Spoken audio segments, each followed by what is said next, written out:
আপনি কি কখনো বারমুডা ট্রায়াঙ্গেলে হারিয়ে যাওয়া জাহাজ ও বিমানের ভৌতিক গল্প শুনেছেন? আমরা নিশ্চিত অনেকবারই শুনেছেন। এটি আটলান্টিক মহাসাগরের একটি বিশাল অঞ্চল, যা ফ্লোরিডা, পুয়ের্তো রিকো এবং বারমুডাকে সংযুক্ত করেছে। এই স্থান রহস্যময় ঘটনার জন্য কুখ্যাত। বহু জাহাজ ও বিমান এখানে রহস্যজনকভাবে অদৃশ্য হয়ে গেছে।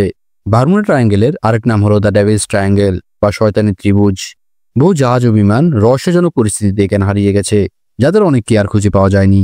1945 সালে এই অঞ্চলে প্রথম রহস্যজনক ঘটনা ঘটে, যখন 5টি আমেরিকান টর্পেডো বোমারু বিমান এবং তাদের খুঁজতে যাওয়া একটি উদ্ধারকারী বিমান একসঙ্গে নিখোঁজ হয়ে যায়। সেই ঘটনার পর থেকে এখন পর্যন্ত প্রায় 75টি বিমান এবং কয়েক শতাধিক জাহাজ বারমুডা ট্রায়াঙ্গেলে হারিয়ে গেছে। সাম্প্রতিক সময়ে 2015 সালে একটি বড় দুর্ঘটনা ঘটে, যখন এল পারো নামের একটি মালবাহী জাহাজ ফ্লোরিডা থেকে পুয়ের্তো রিকো যাওয়ার পথে নিখোঁজ হয়ে যায়। এটি 1 অক্টোবর রাডার থেকে অদৃশ্য হয়ে যায় এবং 31 অক্টোবর সমুদ্রের গভীরে বিধ্বস্ত অবস্থায় পাওয়া যায়। 2005 সালের 20 জুন একটি ফাইফার এয়ারপ্লেন বারমুডা ট্রায়াঙ্গেলে নিখোঁজ হয়। এতে 3 জন যাত্রী ছিলেন। এছাড়াও 2017 সালের 10 এপ্রিল ব্যারি আইল্যান্ডের কাছে আরেকটি ফাইফার বিমান নিখোঁজ হয়, যাতে শুধুমাত্র একজন পাইলট ছিলেন। দুটি বিমানেরই আর কোনো সন্ধান পাওয়া যায়নি। 1967 সালে বিলাসবহুল ক্রুজ ও স্ক্র্যাপ তার মালিক মিস্টার ব্যারাক ও তার বাবাকে নিয়ে মিয়ামি উপকূলে ক্রিসমাস লাইট উপভোগ করতে গিয়েছিলেন।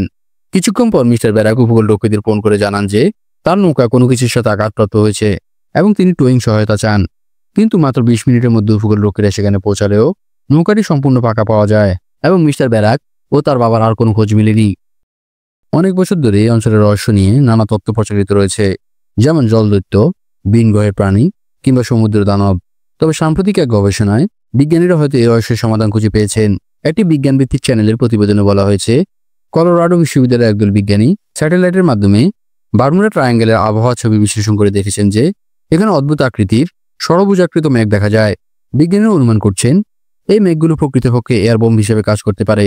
এগুলোর কারণে প্রচণ্ড শক্তিশালী বাতাস সৃষ্টি হয়, যার গতিবেগ ঘন্টায় 170 মাইল পর্যন্ত অতিক্রম করতে পারে।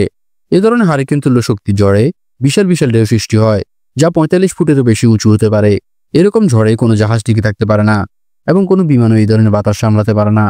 সাধারণত মেঘের প্রান্ত একেবারে সোজা হয় না, কিন্তু স্যাটেলাইট চিত্র বিশ্লেষণে দেখা গেছে বারমুডা ট্রায়াঙ্গেলে ব্যতিক্রমী কিছু ঘটছে। এই নতুন তথ্যকে কেন্দ্র করে বিজ্ঞানীরা আরও গবেষণা শুরু করেছেন, যাতে এই অস্বাভাবিক ঘটনাগুলোর আসল কারণ বের করা যায়। প্রিয় দর্শক, আপনার মতামত কি? আপনি কি এসব তথ্য বিশ্বাস করেন, নাকি আপনার কাছে অন্য কোনো ব্যাখ্যা আছে? যদি আপনি কোনো অজানা বারমুডা ট্রায়াঙ্গেলের গল্প জানেন, তাহলে আমাদের কমেন্ট সেকশনে লিখে জানান। ভিডিওটি ভালো লাগলে লাইক দিতে ভুলবেন না। আরও রহস্যময় তথ্য জানতে আমাদের সঙ্গে থাকুন। দেখা হবে পরের ভিডিওতে পৃথিবীর বিস্ময়কর রহস্য নিয়ে।